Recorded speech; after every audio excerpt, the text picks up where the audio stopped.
The first step we'll take in this module is to get up and running with the Entity Framework. The Entity Framework is a part of the .NET Framework, and you'll already have a reference to the Entity Framework in a new MVC Internet application. The Entity Framework, or EF as I sometimes call it for short, allows me to access a relational database using strongly typed C# code, or Visual Basic code, or really any .NET language.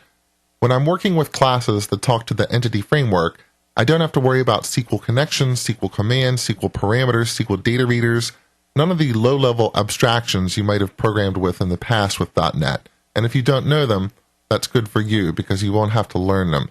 With the Entity Framework, I work with my C# code, and I can issue queries to the database using a language feature called Language Integrated Query, also known as LINQ, and this is a feature that's in both the C# and Visual Basic languages.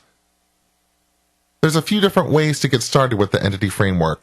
One approach is called the schema-first approach. In this approach, you open up a graphical designer in Visual Studio, you point it to an existing database, and it can import the database schema and generate all the classes you need to query and update that database.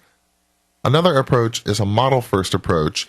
This is where I use the same graphical designer in Visual Studio to draw a conceptual model for my application. So what classes do I want?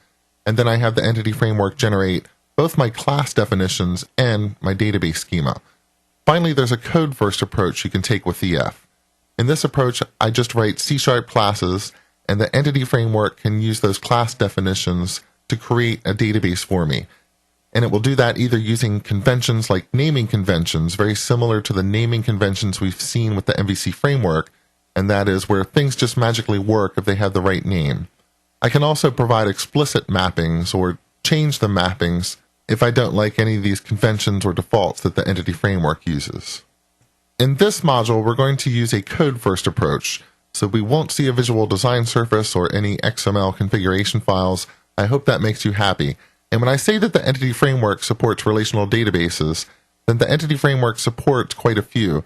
You can point the Entity Framework towards a full-blown SQL Server installation on a remote server that has hundreds of gigabytes of RAM and network storage, or you can point it to SQL Server Compact Edition, which is running in process and accessing a database file on the local file system.